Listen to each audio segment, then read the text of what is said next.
Class 7th Hindi व्याकरण। आपका second lesson है वर्ण विचार।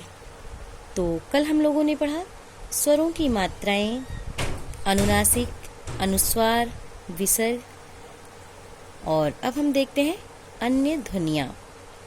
अन्य ध्वनियों में देखिए, इसमें बता रहे हैं हिंदी भाषा में कुछ विदेशी ध्वनियाँ आ गई हैं। इन ध्वनियों को आगत ध्वनियाँ भी कहते हैं।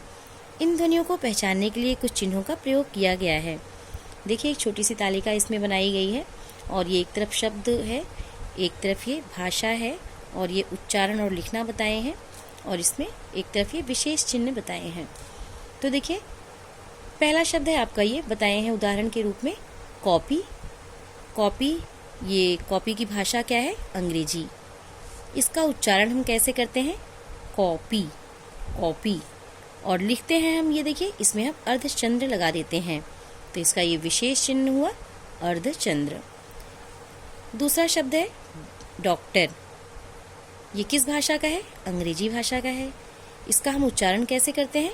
Doctor, doctor. और लिखते कैसे हैं? ये देखिए, इसमें हम इसके ऊपर इसका अर्धचंद्र का चिन्ह लगा देते हैं, तो हो जाता है डॉक्टर। देखिए, इसका चिन्ह है ये अर्धचंद्र। और नेक्स्ट है आपका जमीन। जमीन, ये किस भाषा का है? फारसी भाषा का। फारसी भाषा का ये शब्द है जमीन। तो इसका उच्चारण हम कैसे करते हैं? जमीन। और इसमें नीचे हम एक बिंदु लगा देते हैं।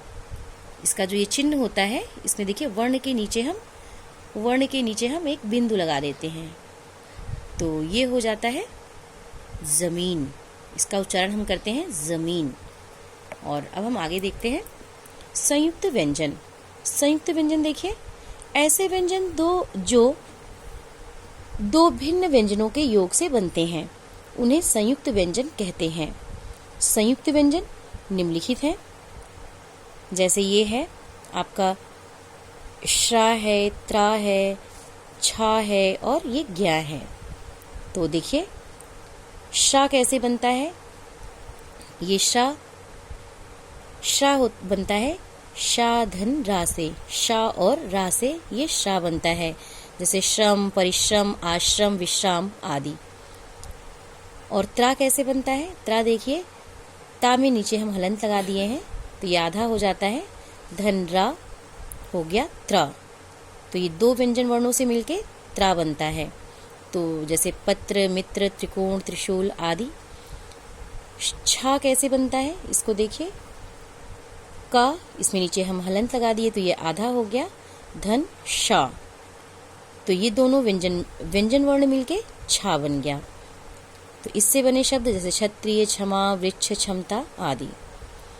ज्ञा देखिए, ज्ञा भी ये जा में हम नीचे हलंत लगा दिए, तो ये आधा हो गया, धन इया। तो जा और इया, ये दोनों व्यंजन वर्ण मिलके ज्ञा बन जाते हैं। तो इनसे बने शब्द देखिए, यज्ञ, विज्ञान, संज्ञा, ज्ञाता आदि। तो ये था आपका संयुक्त व्यंजन। तो संयुक्त व्यंजन हम देखें, ऐसे व्यंजन जो दो भिन्न व्यंजनों के योग से बनते हैं, दो अलग अलग वर्णों के व्यंजन वर्णों के योग से बनते हैं, उन्हें हम संयुक्त व्यंजन कहते हैं। इसमें बता रहे हैं कभी कभी स्वर रहित व्यंजन एवं स्वर वाले व्यंजन भी आपस में मिल जाते हैं, ये शब्द भी संयुक्त व्यंजन ही कहलाते हैं। जैसे बता रहे हैं कि स्वास्थ्य, प्यार, मुक्त आदि। तो स्वर रहित व्यंजन, इसमें कह रहे हैं कि देखिए, स्वर रहित व्यंजन जैसे ये है स्वास्थ्य, तो आधा सा है, इसमें का हम स्वरवर्ण अलग कर दिए हैं, तो ये आधा सा हो गया। तो ये भी देखिए आधा सा है, और ये आधा था है। तो स्वर रहित व्यंजन हम उसको कहते हैं जिसमें स्वर ना हो, जिस वर्ण में स्वर वर्ण ना हो। तो ये जब ये आधा हो जाता है, ये वर्ण आधा हो जाता है, व्यंजन वर्ण आधा हो जाता है, तो उसको हम कहते हैं स्वर रहित व्यंजन। तो ये देखिए, स्वर रहित व्यंजन इसमें कौन कौन से हैं? ये आधा सा है, ये फिर इधर आधा सा है, आधा था है, तो ये स्वर रहित व्यंजन हो गए।